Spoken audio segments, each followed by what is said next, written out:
أعوذ بالله من الشيطان الرجيم. بسم الله الرحمن الرحيم.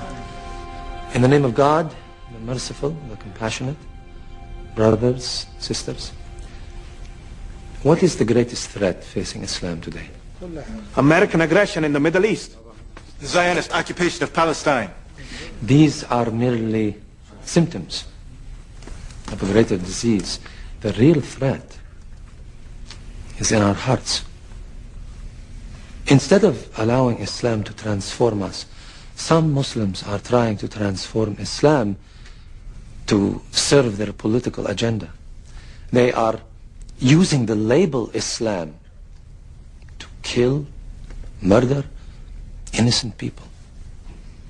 Something that the Prophet would never have condoned, sallallahu alayhi wasallam. Remember Surah 13, verse 11. Allahu la yughayyiru ma bi qawmin hatta yughayyiru ma bi anfusihim. God does not change the condition of a people until they change what is in themselves. How can we end the oppression of the Muslims by resorting to even worse behavior? If our spiritual and our moral condition worsens, how can we expect God to improve our economic and our political conditions? This is the fallacy of the self-styled jihadists who... I hope I haven't angered you, brother. Assalamu alaikum. This is the fallacy of the self-styled jihadists who murder innocent civilians. How can you expect Muslims to be civilized when the Americans, the Israelis, the Russians kill thousands of Muslim civilians and dismiss it as collateral damage? The Holy Quran permits an eye for an eye. If the unbelievers kill our civilians, we have the right to do the same. Allah permits retaliation only against the guilty party, not against innocents. Surah 53, verse 38 says, no soul shall bear the burden of another. The Holy Quran also says, and kill them wherever you find them, and drive them out of the places where they drove you out. For persecution is worse than killing. You forgot the first part of that verse, brother.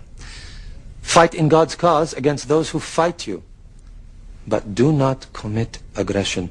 God does not love aggressors. There are many who are seeking God, but instead end up following the devil. What you said tonight troubled you. Yes.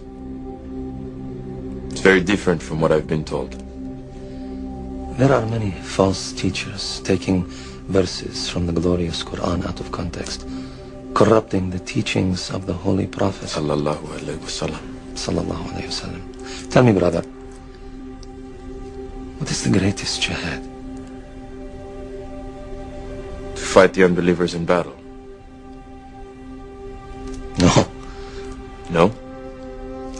The Holy Prophet Sallallahu Alaihi Wasallam said that war against the unbelievers is the lesser jihad. The greatest jihad is to battle your own soul, to fight the evil within yourself. So, who is a true holy warrior then? The Prophet's cousin Ali was fighting an unbeliever in battle, and he gained the upper hand. Just as he was about to strike the death blow, the unbeliever spat at him. Ali threw down his sword, refused to kill him. Why? Ali said that when the man spat at him, he himself became angry, and he was no longer fighting for Allah, but to avenge his own pride. He knew that if he killed that unbeliever out of anger, rather than out of a desire for justice, he would be a murderer in the eyes of Allah on Judgment Day. That, my brother, is a true holy warrior.